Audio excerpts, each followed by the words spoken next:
Into the wild I'll go, and into the wild I am.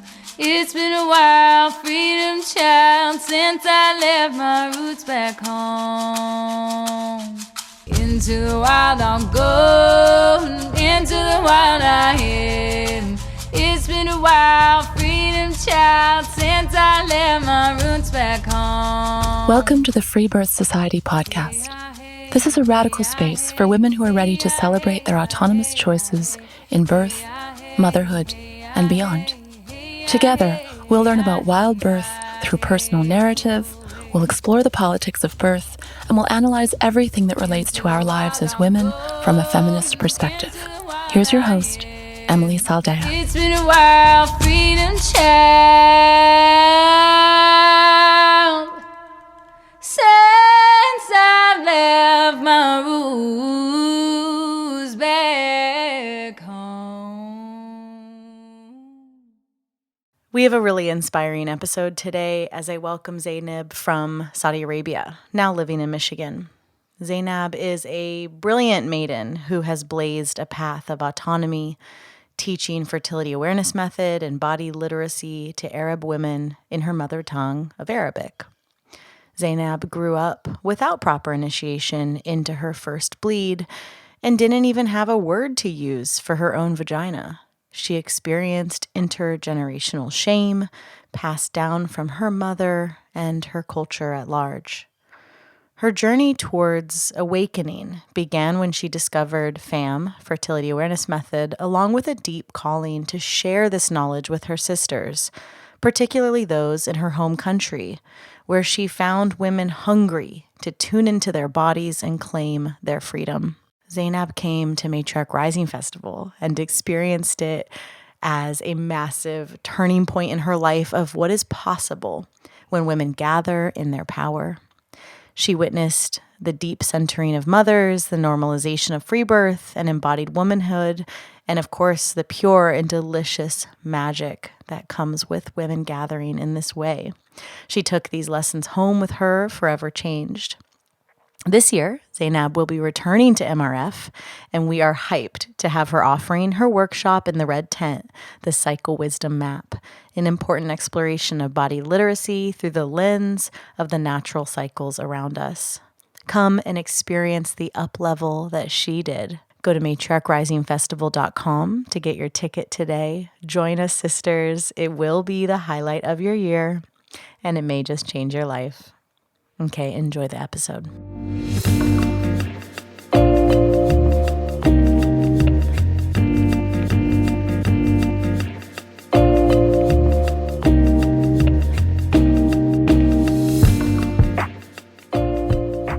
Welcome. Hi. Happy to have you here and excited to just get to know you. You know, my reference point for you is your smiling face at the festival, but we didn't get to hang. And then, you know, kind of having this very, very preliminary peripheral grasp of your work and it growing and it being super interesting and important. So yeah, just excited to dive in here. Yeah, thank you for having me. I feel very honored, honestly, to be in your presence and to witness you and you witnessing me. It's such a privilege. Thank you so much. So just tell me everything. Who are you? What are you up to? What really has your focus of your work these days? Yeah, so my name is Zainab. I was born and raised in Saudi Arabia. And when I was 18, I moved to the US. I came to continue my education. I went to college here. Wait, with your parents or no? No, by myself. What? Yeah, so I made that like big move. I had a scholarship. I had a full ride scholarship from the Saudi government. I was an excellent student in high school. So I got the scholarship and came to the US, got my degree in health sciences. My focus was, or my concentration was, environmental health and safety. I graduated with a sense of not knowing what to do with the degree and not feeling extremely passionate about it. And there was also a sense of losing myself in the college years and in the academics and in the linear way of doing things. And that's when I met with my partner. Well, before I graduated, I met with my partner, Chris, who's now my husband. And before getting involved, we were very clear about not wanting to have children at the time and not wanting to use any hormonal contraception. And my values and his values when it comes to health was our focus at the time, because we were making a lot of the healthy decisions and making our lives better. And it didn't make sense for me to make that decision of taking a hormonal contraception that will just mess my body and alter the state of my body that was never altered before. You had never been on the pill before. Right. Okay. Right. So I've never been on the pill, and I didn't feel the need to do that. And I had that support from my partner. And at the time, I wasn't ready for anything related to exploring my body. I was body illiterate in the literal sense of the word. There was a lot of shame that I wasn't aware of. There was a lot of like unspoken truths and unspoken knowledge and unspoken wisdom about my body that wasn't told to me by anyone. My period was a surprise. There was no conversations to had with my mom or my sister or anyone really. So I learned from an early age that talking about anything related to womanhood is not okay without someone coming and telling me, to not talk about it, or that is shameful or whatever. It was the silence of it and the whispering of it that brought that messaging in my head. So fast forward, I'm right here writing the list with Chris of what we want to have in this contraception. We don't know what it is, but we know what we want, what we want it to include or involve. And we said, okay, we want it to be with no hormonal, no synthetic hormones, no side effects, no long-term, no short-term side effects. We didn't want it to have like an environmental impact. And we were like, okay, and we wanted to have also a high efficacy rate. And started looking. I found a lot of the videos and articles and research papers and all of that that talks about cervical fluids and basal body temperature, and all of it seemed extremely scientific and extremely body involved. And I was freaked out, like, what are you talking about? I'm going to be checking my cervical fluids like on a daily basis. I'm not familiar with this, like this is not my territory. So I wasn't ready then. And it wasn't until I was ready that I found the Fertility Awareness Method as as that term. I was able to work with an amazing educator. I read Taking Charge of Your Fertility, and I started charting my cycles. And what started as a mission to look for and find this contraception method that would work for me and my partner left me with a sense of, this is so big. This is bigger than me. This is bigger than what I can contain within my body. Like, my nervous system was all over the place, wanting to just shout it out of the roofs and telling everyone about it. Well, so real quick, when you say it, can you articulate what you mean by that? Right. So just getting to know my body, getting to know the names of my organs, my reproductive system, like learning it and translating it, from English to Arabic and hearing those words for the first time in my mother tongue, it was such an initiation into womanhood.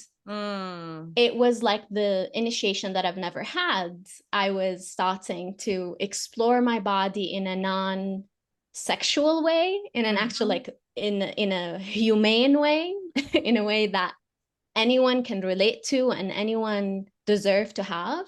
So it was very, very interesting to me to be comfortable and feel safe in my body just by charting my cycles and having that sense of, oh, there's nothing wrong about this. There's nothing wrong about my desire to learn about what my body is telling me. Like, oh, my body is actually communicating with me every single day, like every moment. My body is communicating with me. And I never knew. I never knew about this constant communication. And it's not like it just started communicating. It has always right. communicated. You just started learning how to listen. Right.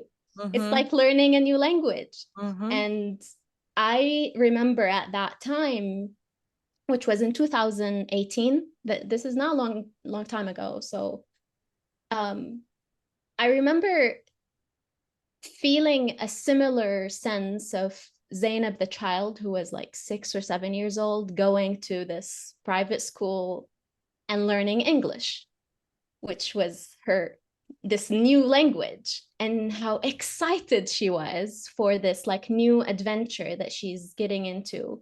And that's what I felt when I was learning about body literacy and the fertility awareness method. I felt like I was learning a new language and took my time until it was like, this is too much just for me to handle. I want to share it with the world.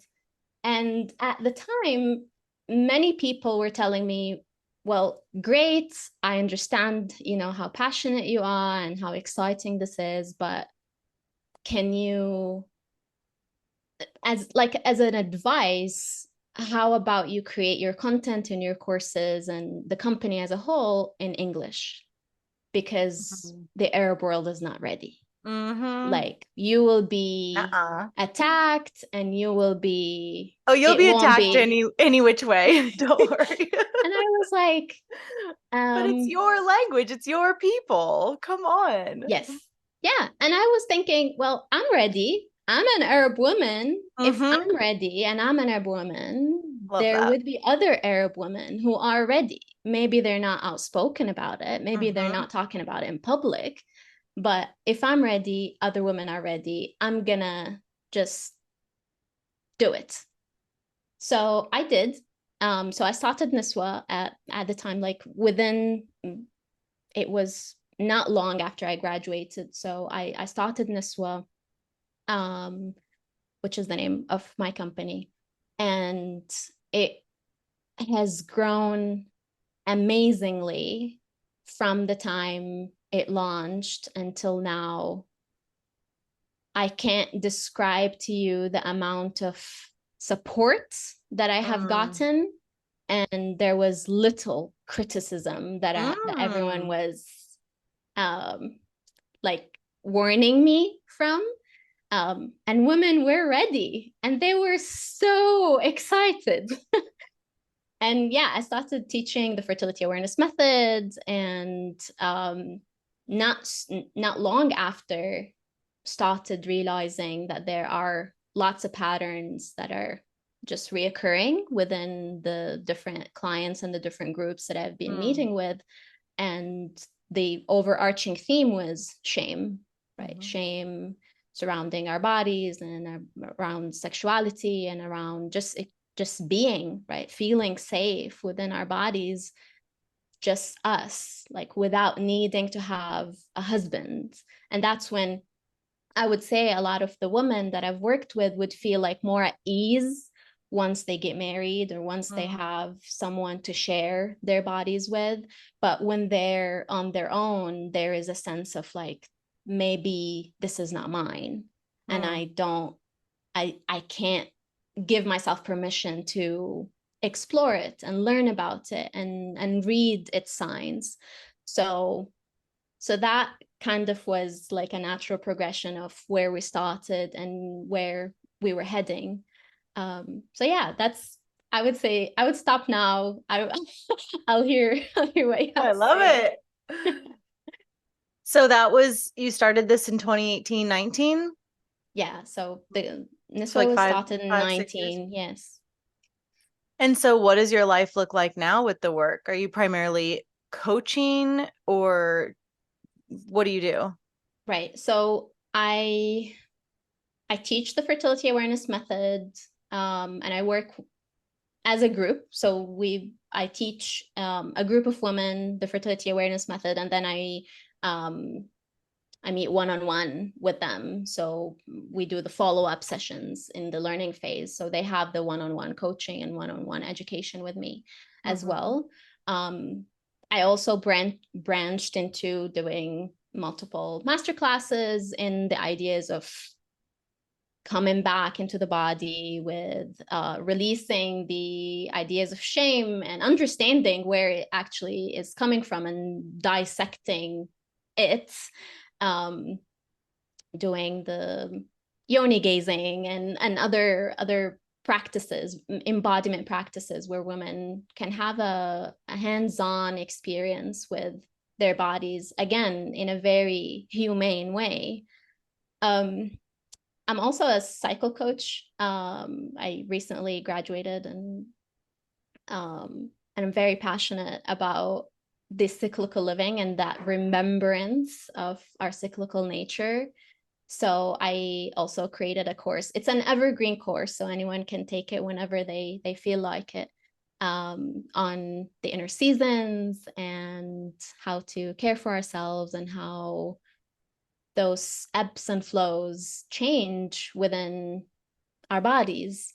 And so it's okay not to have a linear lifestyle. But yeah, that's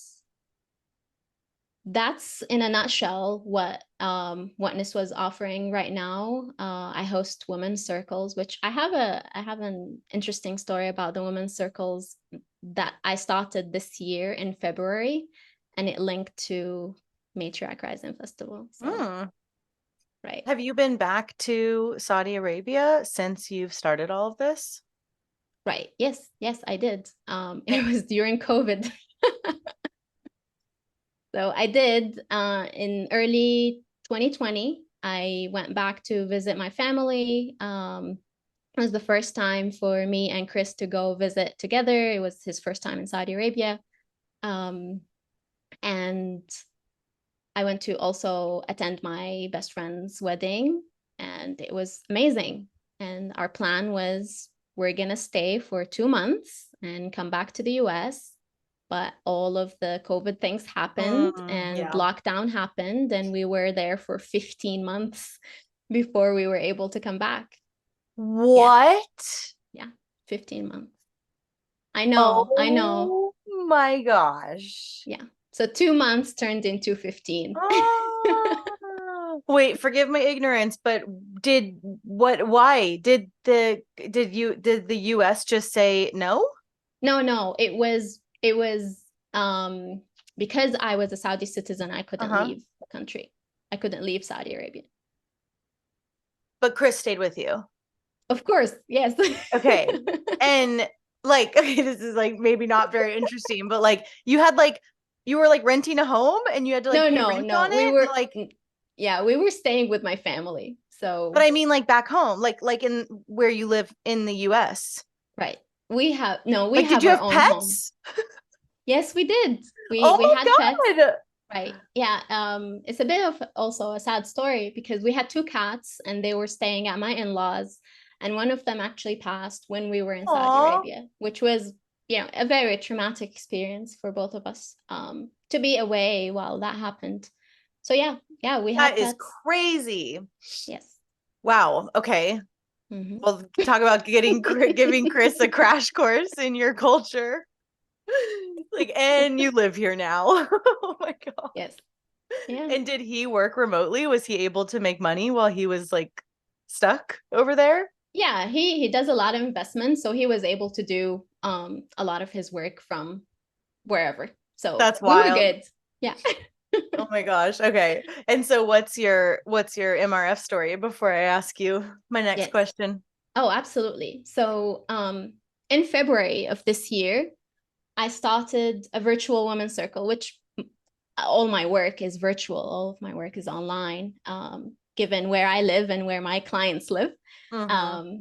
So I started a women's circle. It was very needed. I wanted a space for women to just share, not to receive knowledge, not to hear someone else talking, but actually just express themselves and hear themselves speaking and not really seek advice or recommendations or anything like that. Not coaching, but just being.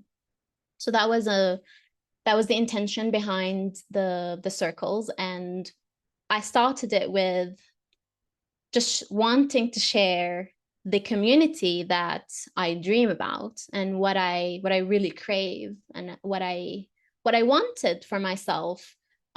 Feeling so isolated and feeling like a stranger and feeling like no one is understanding me, or I couldn't understand anyone, I couldn't blend in, and where are my people, right? So I had that kind of like feeling living where I live.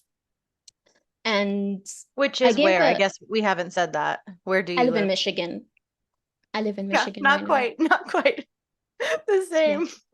Yeah. Yeah. So yeah, I started envisioning and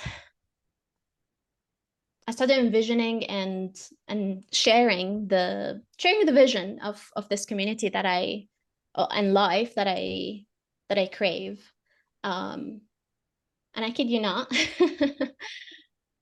if I had like a bingo game, and I had to scratch every part of it, I would, by just going to the Matriarch Rising Festival, because every single thing that I shared during that circle was what I experienced during Matriarch Rising. Mm. I was thinking I want to be around women that are feeling safe within their bodies, women that are intuitive, women that are birthing in power, women that free birth, women that trust their bodies, women that honor the rite of passage of the maidens, women that actually cherish their wise women, that there is no generational gap in knowledge and wisdom between the different generations. I wanted a community that would be in one with nature, a community that would trust that they can birth and trust that they can feed their babies and that they are enough, a community that wouldn't doubt itself. And at that moment, or before that moment, I thought that was something that was impossible Mm-hmm. for it to happen. And then I just gave myself permission to dream it, to just vocalize it and say out loud. And then a few months later, I'm on your land with 300 women that embodied exactly what I envisioned.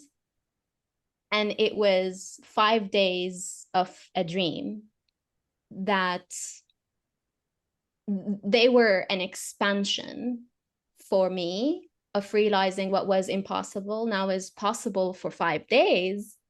Can it be possible for a month? Can it be possible for a year? Can it be possible for a lifetime? And I think it can. Why not? Yeah. So thank Yeah. you for everything that you have created and for the space that held everyone. It was beautiful. Mm. Yeah. You're so welcome. It is a dream, huh? But I'm with you. It's the same thing. Like, can I dream it? If I can dream it, am I willing to have it?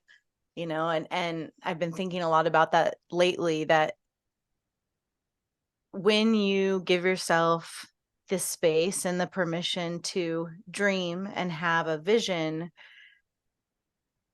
it becomes harder to betray yourself, Yes. right? Like once you know what you want, obviously, A, you have a compass, you can move towards it, but B, it just becomes harder to ignore it, right?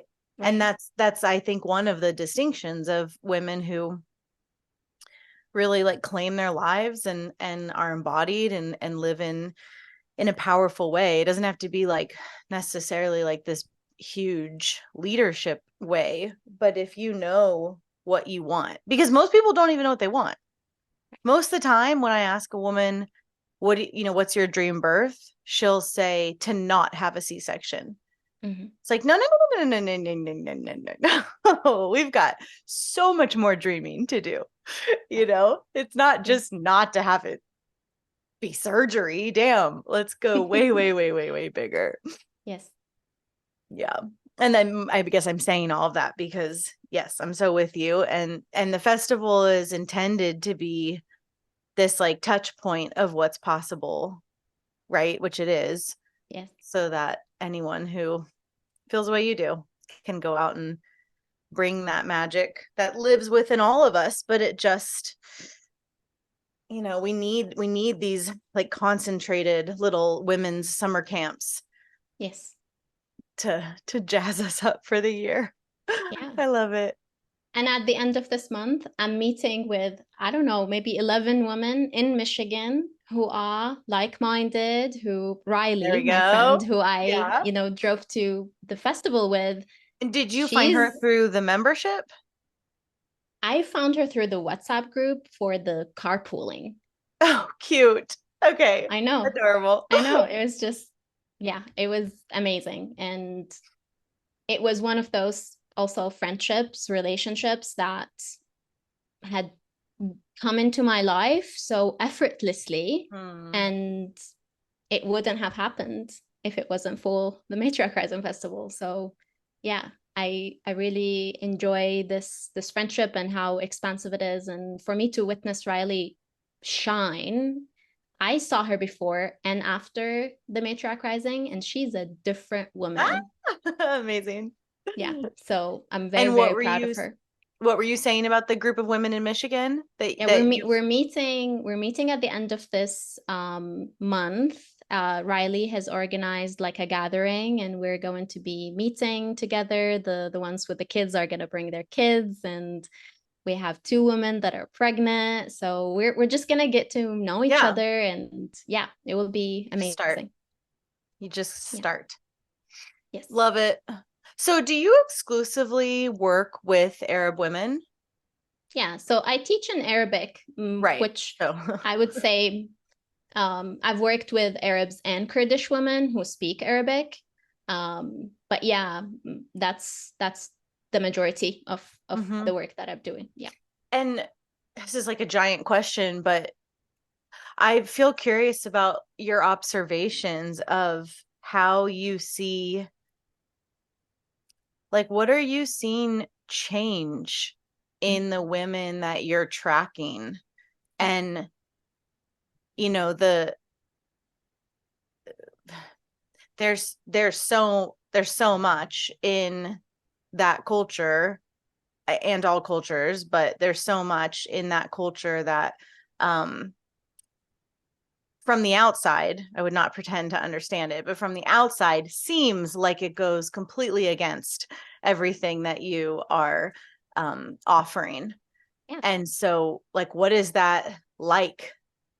And what is it like to work with Arab women in this specific context? And what do you see change in their lives? What are they doing differently? How does it affect their marriages and all of that? Absolutely. My favorite clients are the ones who are not married yet, who are not engaged yet, who are not in a relationship yet, because they get to know themselves and they get to know what's possible and they get to choose accordingly. When it comes time to choosing a partner, a future partner, it's really, really rewarding because I could see it. I could see how the choices are elevated. Like you said earlier, like dream big. Why are we just dreaming about not having this? But I see that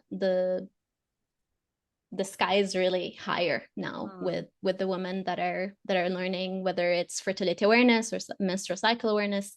They're learning about their bodies, and they're learning about, it's not that their worth has changed, but they're recognizing it now. They're recognizing that we're worthy, that we're whole, and that we don't need someone to complete us, and we don't need someone to actually like make us better or make us whole, but we actually whole. And wouldn't it be amazing to partner with someone who will just make my life more exciting, more fun, more better, even better?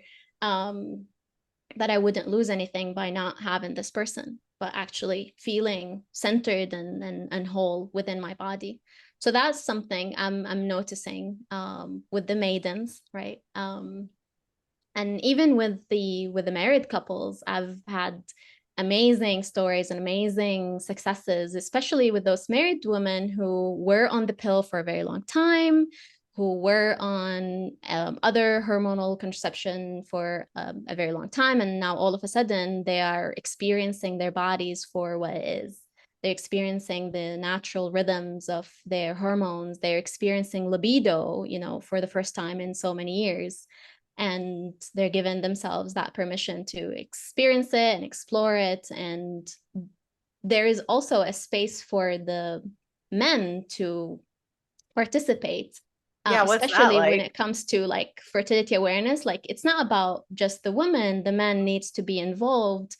And some men will attend, will watch the lessons, the pre-recorded lessons with their partners, and some would attend the coaching sessions with me, maybe have their own questions. And for the majority of the cases, I would say men are extremely excited about it. They're excited about learning about our bodies just as much as we are.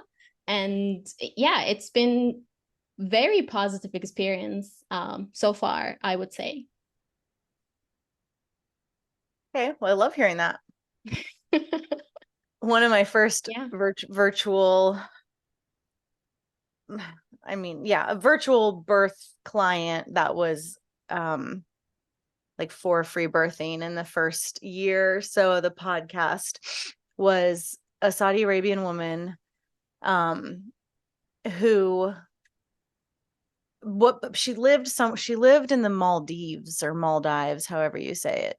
And anyway, she had a horrific first birth and lived a very, like, her husband decided everything. And I caught little glimpses of it just through us, talking. He was never there. He didn't know that she was doing sessions with me. Actually, I've had a handful of Arab women work with me in this like anonymous way, where they actually, all of them, now that I'm thinking of it, all of them, their husbands don't know that we're meeting. They don't have their own finances, so they like have borrowed from their parents or found other ways to pay for working with me. And anyway, this first woman, I'm just remembering her because it was so amazing, because her husband knew nothing. And she basically was, I never even saw her face. She wore a full cover. And anyway, she was so determined to not go back to the hospital. And she, I don't even think she gave me her real name, to be honest. Would be my guess. And anyway, and so the story goes, it was like one of my first clients when I had first started like opening this up after the podcast. And she, it was like, if I have to go through that again, because they were telling her she needed another C-section, she said, I'll die, I can't do it. And so she went into labor and hid it from her husband, and her toddler was at home with her, and sent him on his way to work, and stayed at home, had her baby alone with her toddler, which there's also a lot of sadness to that story for me. It's like, it's not like that was the best situation, right? But then had a woman in her community come afterwards and helped her clean up. And her husband came home to a detached baby nursing, and she just lied, and said, I don't know what happened. It just happened so fast. And, don't spend the money on going. And I don't want to go, and talked him into not going to the hospital for, I think, 2 days. But I guess I'm bringing that up because this is true across the planet. I've worked with women in pretty intense, oppressive dynamics in all different countries.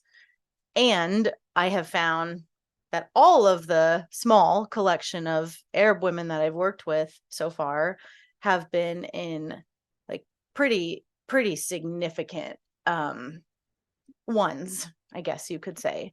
Like going to the hospital and the husband, like the staff only deferring to the husband, not the woman, like not even listening That's to true. her. Mm-hmm. Yeah. And anyway, so I just have a little piece of context of kind of what you're doing and the work you're bringing, and it's heavy. I think it's all true. I think the examples that you're bringing up, they're very, very true. And those are true stories that exist, like you said, all over the world, but especially in Arab societies. And the reason why while I was thinking, like, why am I not working with those women? I think because of the nature of my courses when it comes to fertility awareness in particular, it's very clear in the way I create the content and in the website page and before you book that your husband's or your partner's participation is necessary. So if you think that your partner is not going to be supportive, I think that will get some women to say, okay, this is not for me. That's might be one of the reasons why those stories, especially like with husbands or with partners, are not showing up as much in my environment or in my realm, because it's very clear that if your husband is not interested, this is not going to work for you. Right. And if you have like a super misogynistic, oppressive husband, he's not like interested in your cycle. Yeah, exactly. And it's not funny. It's really sad. Yeah, that makes sense. And it's also interesting that you're bringing up this woman who is from Saudi Arabia, wants to have home births, or at least not have a C-section, and needing to go to the hospital. And my mom had 6 children, and she had them all in the hospital, while my grandma had 10 children all at home. So fast. So it's just within one generation, all of this just changed. Nonsense. So how do you imagine that you will birth? And are you entering that season of your life soon? Probably soon. Fun. I'm dreaming about it. I'm having like visits in my dream and things like that, and having the desire ignite. I would say so. I would say that it would be soon, and for sure it will be a home birth. It will be a free birth. It will be uninterrupted. Me and Chris for sure will be there, and I don't see or envision anyone else, honestly, to be in that environment. So in my home, feeling safe, doing it just like my grandma did. Right. And her mom and her mom and her mom and her mom and her mom into forever.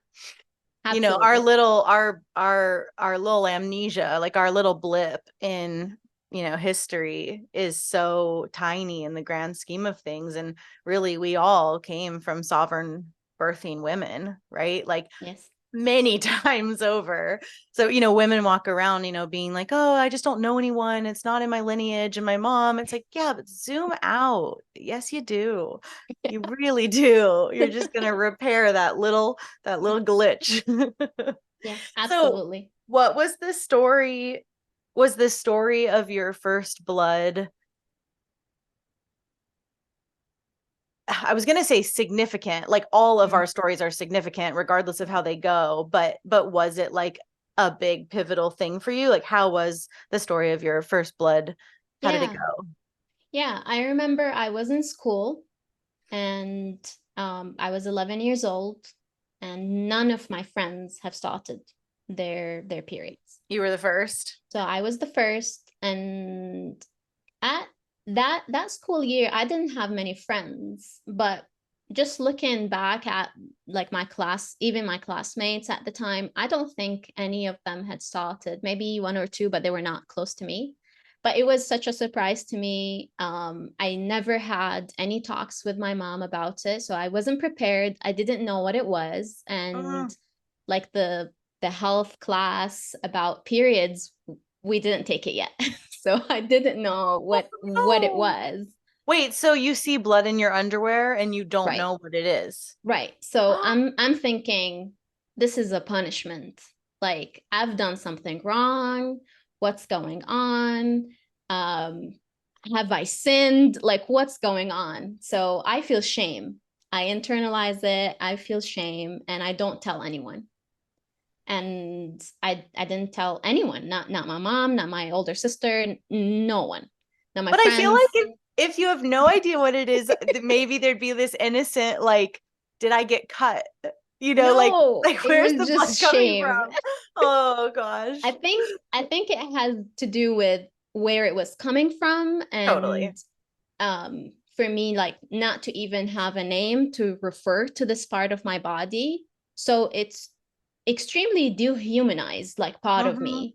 So if this is an eye and this is a nose, my vulva or my vagina didn't have a name, right? So it's truly dehumanized and it's not mine. It's shameful. So because I think it is because of that like scenario, that I couldn't speak of it to anyone.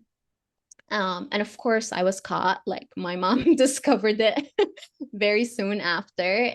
And I don't remember her exact words, but she implied that she knew that I started my period and that I need to use pads now.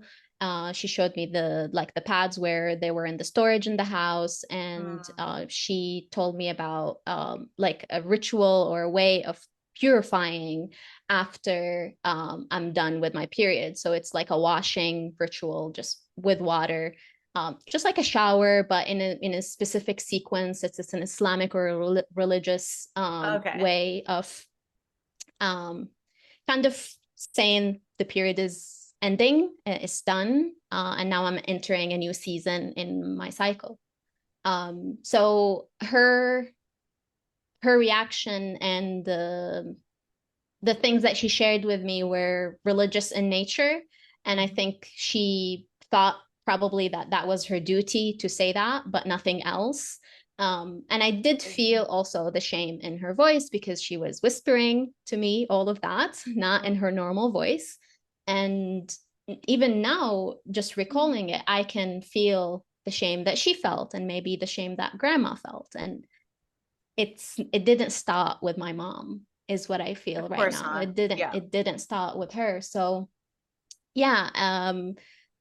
So information that was received was religious in nature. I didn't understand what it was. I didn't know that it was coming back like next month. No. I didn't know like what's the purpose of it, or what it is, until we had the health lesson, or I think it was even a religion lesson about periods, and I was like, oh, it's not just me. Like all of these girls in my class. It's so hard for me to wrap my head around the cocktail of shame and repression and all of the stuff that would make it be that a mother wouldn't not even want, like past want, just like understand to give your daughter some basic tools about her body. Like so many women have this story, the story that you're sharing. I've been running like menarche circles forever. And it's a common, part of the ceremony is everyone speaks their first blood story. And, I've probably heard over 1,000 first blood stories, and the majority of them are similar to what you just shared. Right. And anyway, I mean, it's just wild. And thank God I can't relate to it in this moment, right? I can't imagine what it is like for how many women on this planet carry that level of like being gagged, being bound. I don't even know the right words for, you get what I'm saying? That would override just the obviousness of explaining what's going on, how to prepare for it, just the basics. Yep. I'm guessing no one told you about sex. No. Let me just guess. We're just going overboard here. No, of course not. Of course not. But what's so that's cool, why I'm here, right? Right. I was just gonna say, moving me to say, yes, this is just not acceptable for us no, it not is to not talk acceptable about it and not to. And you doing this, you getting this out to Arab women in your language from across the friggin' ocean. I mean, talk about a cool use of what we've got available to us today, because obviously you know this, but teaching women, mothers or not, body literacy at whatever age is going to increase the likelihood by a landslide that you will help tip the scales into, back to that same scenario, this woman that you're coaching, her daughter comes of age, her daughter begins to bleed, and it's just so much more likely that there will be a conversation, that there will be multiple conversations. I mean, God, we're starting at such a bizarre deficit with this. It's bizarre, Yeah. I know it's like the norm, but I'm so far out of it now. It's like, you really got to drop back in and remember, people don't even tell their daughters that they're going to bleed again. Right. Mm-hmm. Mm-hmm. Yeah. And this is another theme that I see with all of the women that I've said, the majority of the women that I worked with is, I wished I learned this before. I wish I learned this when, with my first bleed, before my first bleed. And there is this desire within my heart. It started within the last year and it's still igniting, of not only remedying the damage that has been done, but actually just going to the root of it and breaking the cycle before it actually, blooms. And how can we do that is working with the maidens, is working with the tweens, and it's working with the younger girls and their mothers. And of course, yeah, there's no one origin point, right? It's right. all females. Yeah, get the women, get the mothers, get the sisters, get the aunts, get the women that are in the communities that have that have this connection with the younger girls. And once they are comfortable within their bodies, then the younger girls will see it and embody it and model it, because that's what was happening in Matriarch Rising Festival. We didn't need to say anything or to lecture, the maidens about the fullness of the womanhood, experience. They were witnessing it. Right. And that's something I've been wanting to create something around it. And it's going to be very soon, I believe. For a very long time, I would say hesitation about working in this realm because I am not a mother. And I was thinking, why would a mother trust me with telling her, what, or guiding her, or showing her what her daughter needs? But there was words of wisdom by my mentor that I worked with, Nof Hakim, she said, "You're not a mother, but Zainab, you have always been the daughter." Hmm. And I thought, of course, I know what the daughter needs because I am the daughter. So I'm really excited, and just, coming from the festival, I think I'm still like not fully, I'm still integrating what happened a few months ago. I'm still integrating it. I feel like I'm still hovering in like the realms, in between realms, and This is great. seeing, This is great yeah, promo for the festival. it is. Share You away, should everybody. come. Yeah, Yeah, you should for come real. next year. Let's see you. I know. It's Yeah, so it was true. amazing, and I loved seeing the maidens, and they were very, very inspiring to me, and their courage and their presence, and yeah, I want to create that. Yeah, I mean, that's how I arrived at the work that I do. You know, I was so young. I left high school when I was a fresh 16-year-old. And for the nights leading up to when I officially withdrew, I had told my parents I was going to withdraw. And they were pretty cool about it, but they were like, you should have a plan, like have some idea of what you're going to do. And I was like, that's totally fair. And I really took it seriously. And I remember just going through this loop in my mind of just going, what matters? What matters? What matters? What matters?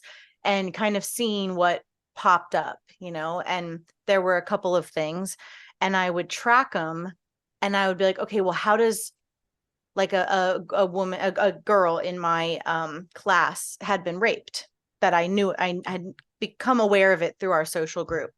And I was thinking about her, and it was a multi male rape, a gang rape, I guess is what they're called, at a party. I wasn't at the party. And anyways, I was thinking a lot about her and was like, how does that not happen? Like, what's the track there backwards? So what happens for boys to not do that? Okay, so okay, household, okay, parents, okay, and I just like kept tracking it, and all these issues that I would, come up with, track.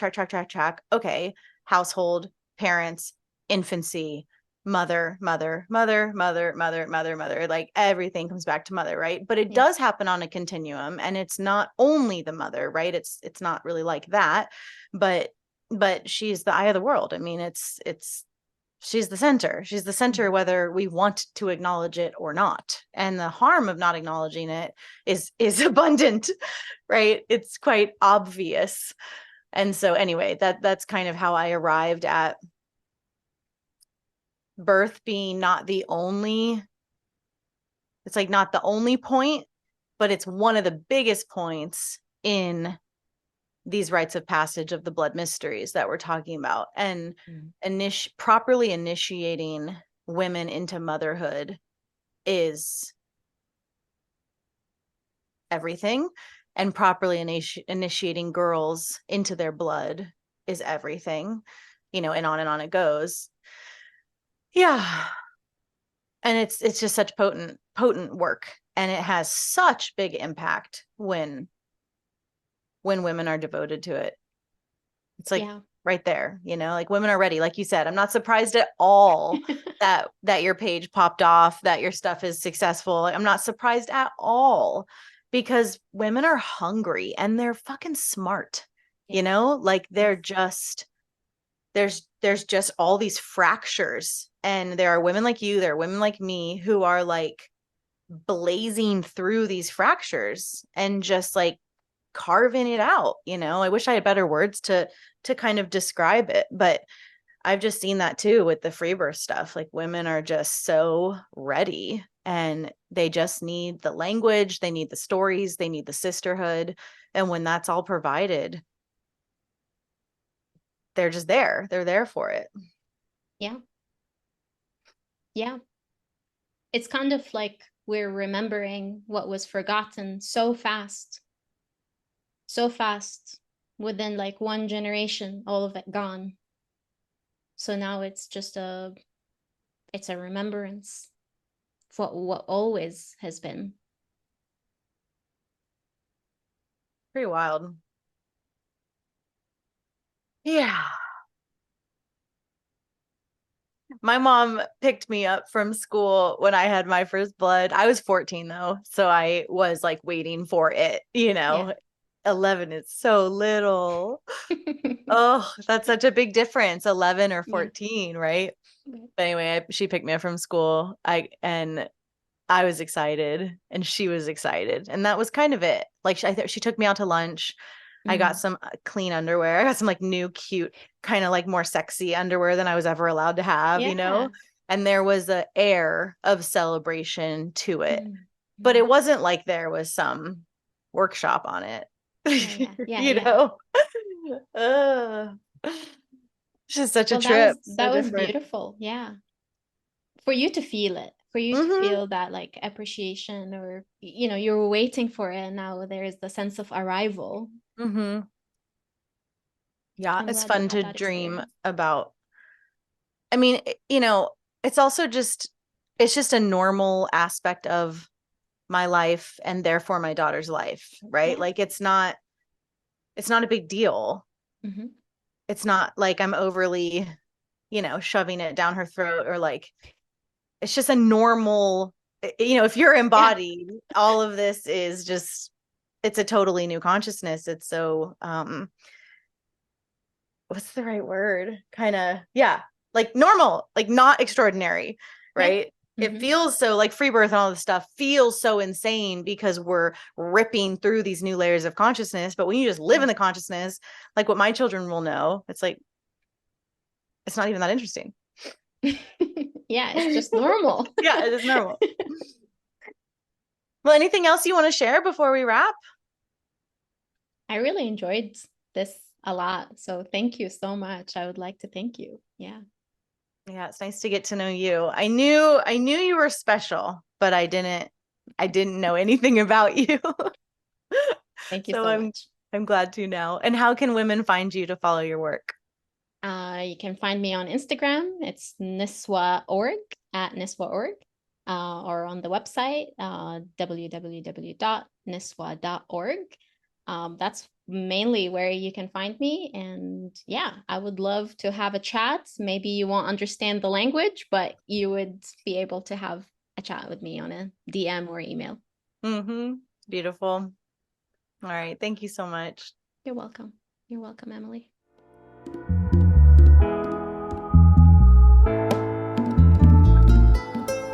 I hope you enjoyed the show today. You can support this podcast by donating to it on freebirthsociety.com and leaving an awesome review on whatever platform you listen on. The more reviews, the more visibility the show gets, so let's spread the word of sovereign birth. We've always got a lot going on at Free Birth Society, and you can find out about all of it at freebirthsociety.com, at Free Birth Society on Instagram, and opt in to my newsletter below in the show notes. We offer courses on free birth, authentic midwifery, and the blood mysteries, as well as one-on-one coaching, in-person retreats, and of course, our annual Women's Festival. Our exclusive, vetted, private membership is definitely something to check out if you're looking for a community of wise sisters. Together we rise. We must speak our stories, claim our lives, and support one another.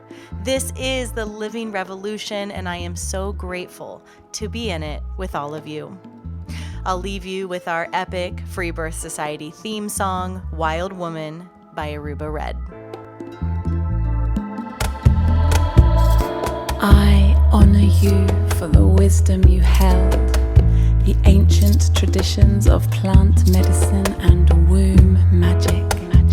I feel the spirit of the ancestors as I place my hands upon my belly. This sacred portal will be honored. Eons upon light beams of survival, withstanding the eradication of our power by design. I will not allow the separation of our young to be forced upon me. My sisters will no longer birth in captivity.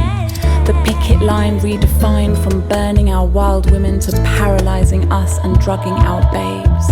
Strapped down in a clinical white bed, drying up the milk from our breasts. Keep your needles. My family will never again be doomed to chase those dragons or your poison. We reject your fear. We choose love. Everything with intention. Death, ascension. I will fly and bring her back from the stars.